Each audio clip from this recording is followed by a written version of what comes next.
So, till the last portion we were talking about power law creep, and we were looking at the power law creep behavior of metal matrix composites, where one might get a stress exponent value larger than 7, and what we said was this larger than 7 value of n is actually due to the presence of a threshold stress. So, if you invoke a threshold stress into your deformation equation, then after that you would see that the stress exponent value would come in the range of 4 to 7, which we normally associate with power law creep.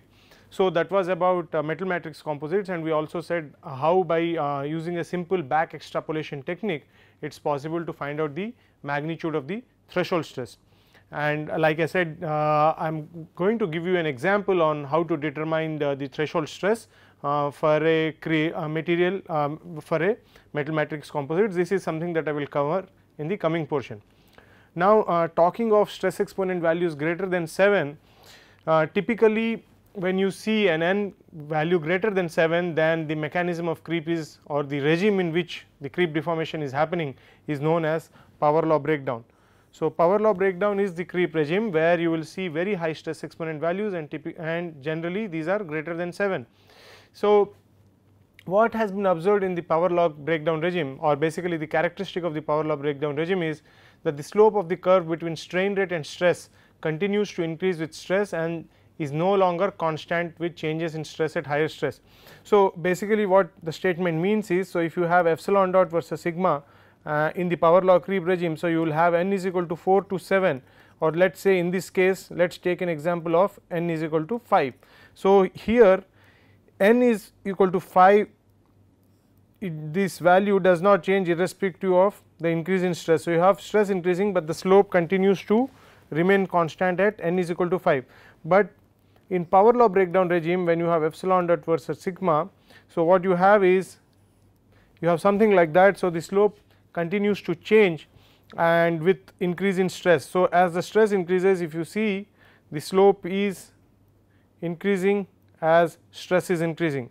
So, that is the characteristic of power law breakdown. So, if you get your creep data and if you plot the minimum creep rate, that is the secondary stage creep rate against the applied stress, and if you see something like that where the slope seems to change as a function of stress, then that means you are most probably in the power law breakdown regime.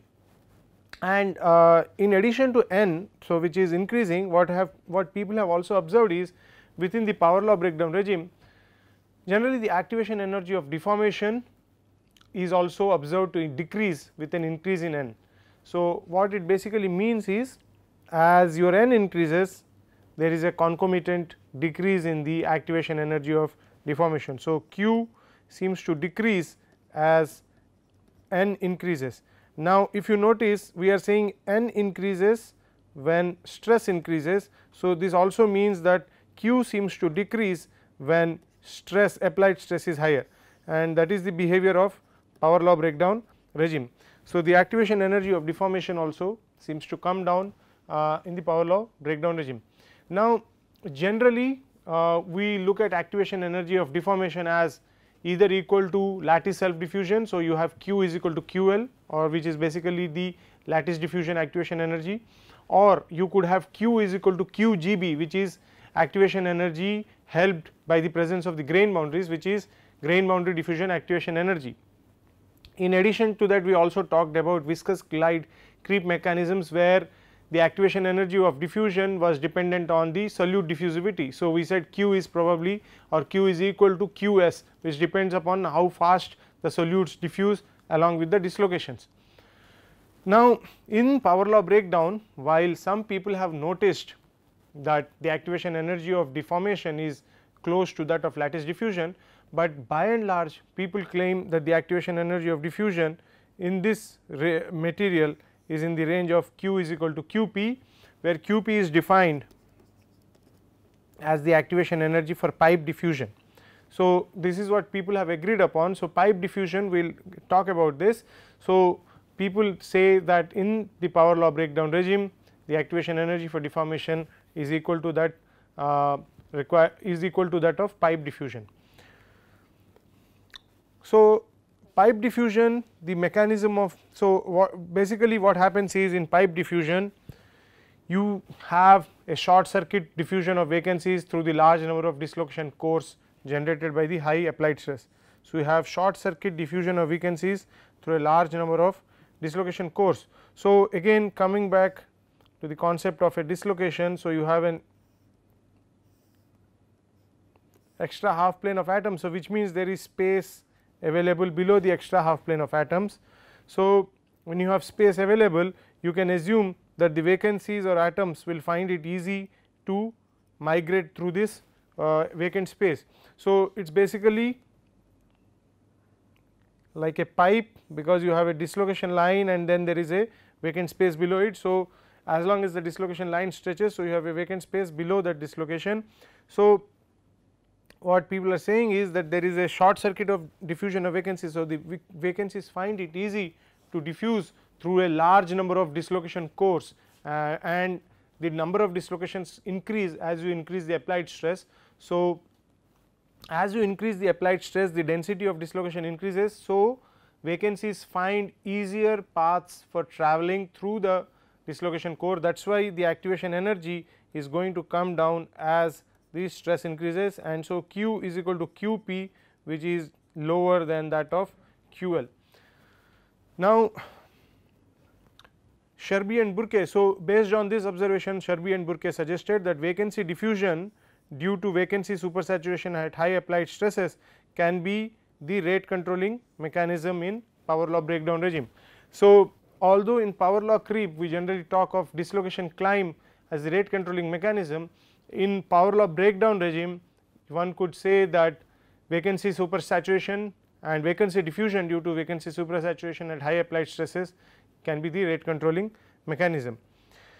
Another mechanism that people have suggested is the breaking down of subgrain walls and cross slip or cutting of forest dislocation. So, other mechanisms that people have suggested is you could have subgrain walls breaking down. So, in power law creep we were talking of the formation of subgrains within the material. So, one mechanism that has been proposed is that these walls tend to break down in the power law creep regime, and another mechanism that has been proposed is cross slip of forest dislocations. So, since you are going to have a large number of dislocations and in the presence of high stresses the dislocations move, and there can be a significant amount of cross slip or cutting of forest dislocations happening, and this could also be the rate control mechanism in power law creep regime.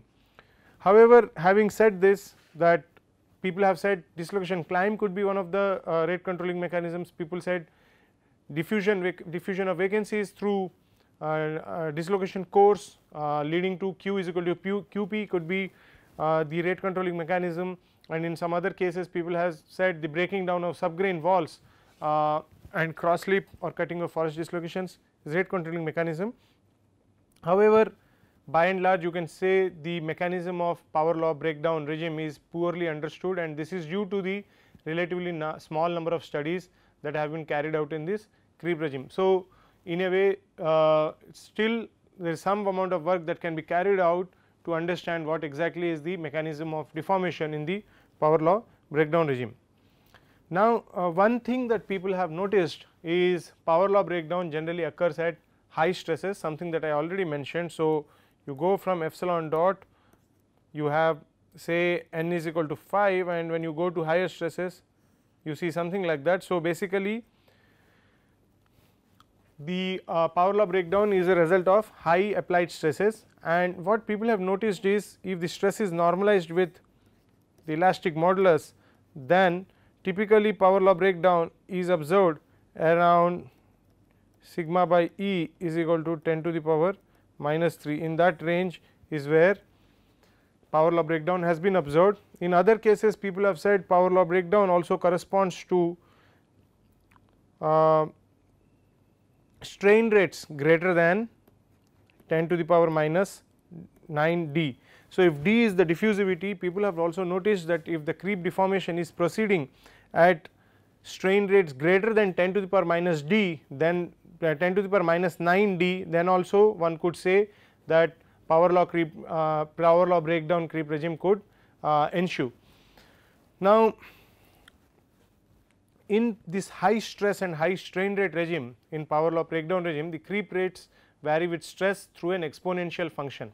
So, the governing equation of creep in the power law breakdown regime is described here. So, you see an exponential dependence on the applied stress. So, while this region is observed in all materials under proof, the underlying mechanism of creep, like I mentioned earlier, is not well understood, but one thing is clear, the strain rate of deformation is dependent, has an exponential dependence on the applied stress. So, that is the equation of power law breakdown.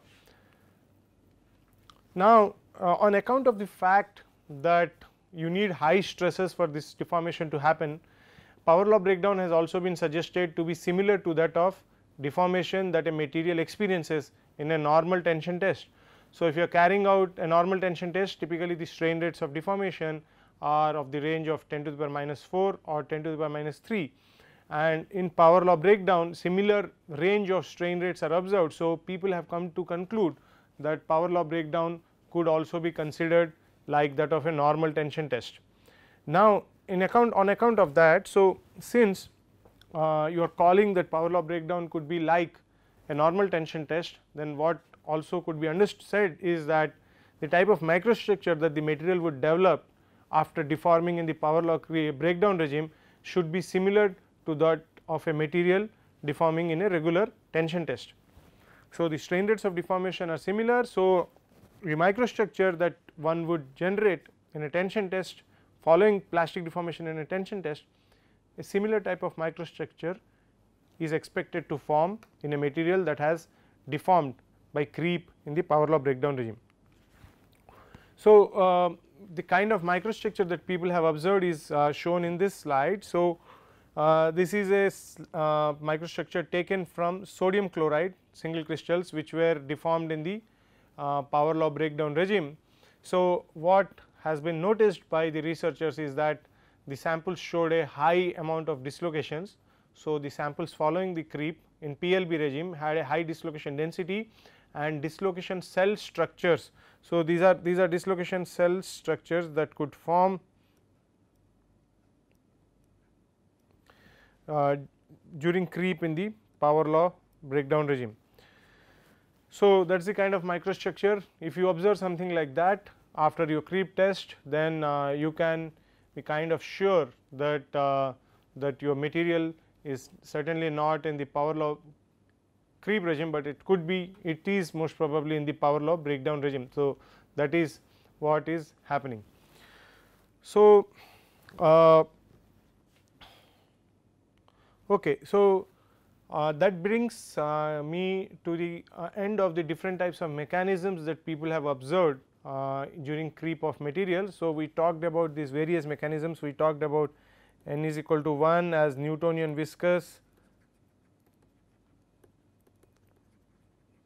creep mechanisms, where under which you had Nabarro-Herring, you had Coble, you had Harper-Dawn.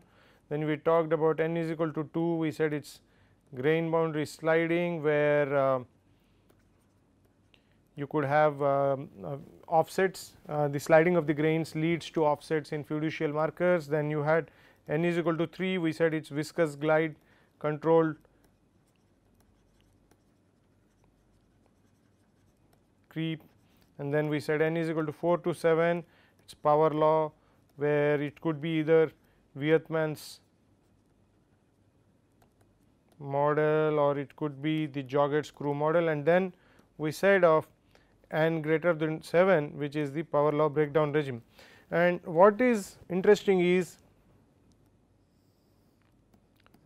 one can go from this n is equal to 1 regime to n greater than 7 by increasing stress. So, if you increase the stress, or another way of saying is if you increase the sigma by E value, which is the normalized stress value, higher the normalized stress value, greater is the probability that you will be either the material will creep either in the n is equal to 4 to 7 regime or n greater than 7 regime.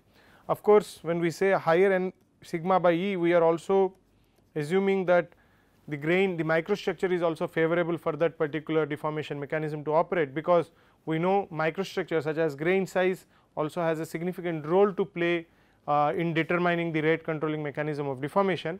But ignoring the effect of microstructure, if you generally talk of sigma by E, what people have noticed is as you increase the sigma by E value, you go from one mechanism of creep. So, basically you transit from one mechanism of creep to another, and so at around sigma by E greater than 10 to the power minus 3, you are basically in the PLB regime. So, basically the point is creep mechanisms, the deformation mechanisms can undergo transitions. So, basically you can see change in the deformation behavior as a function of the applied stress, temperature and grain size.